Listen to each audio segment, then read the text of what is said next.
So I'm here in Trafalgar Square with Angela Palmer, an artist who is responsible for this amazing exhibition called Ghost Forests about deforestation.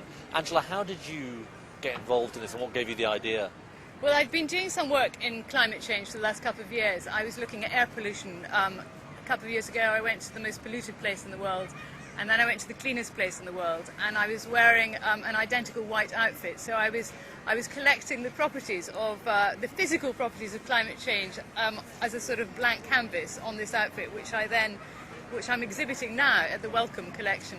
And I brought back air samples, etc., and water, and filmed and photographed. And then I was talking just last year to Andrew Mitchell, who's a scientist who's been working on rainforests for about 30 years.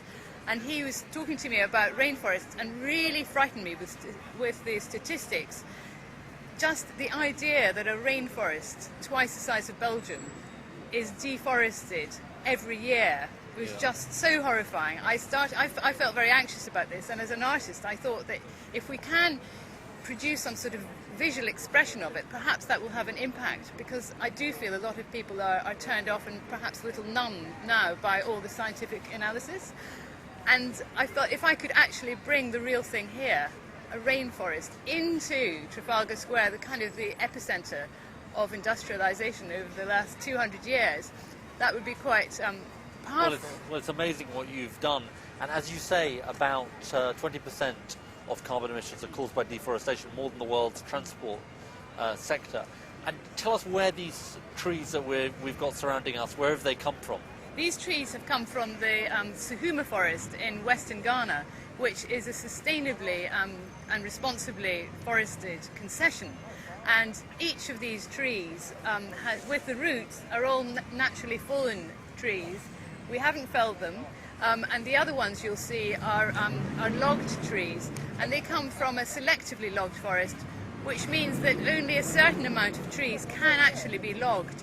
And so when these trees are felled, it allows the younger saplings to grow up and retains, very crucially, the forest canopy, and it also allows Ghana to have its timber industry, which I think is also very important. I think you make a very important point, which is we're not saying let's stop cutting down any trees. I think what we want is sustainable forest management, so that we can preserve the forests but enable the people who live in the forests to make a living. Yeah. And in a sense, what my job is, partly you've done the thing to inspire people, my job is to help get the agreement of Copenhagen, which can help manage the forest more sustainably and crucially provide finance for some of the poorest countries in the world to prevent deforestation. And that's what we are endeavouring to do.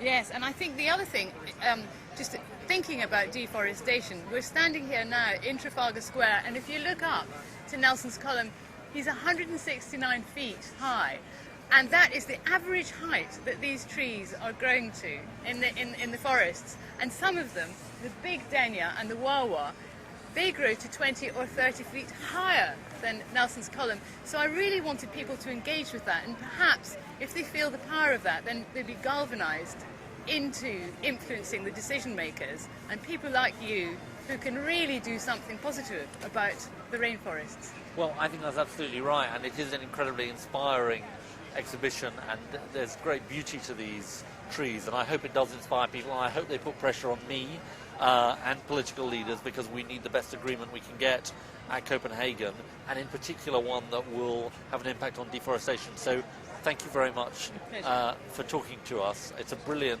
exhibition, and I'm sure you'll inspire a lot of people. Thank you so much.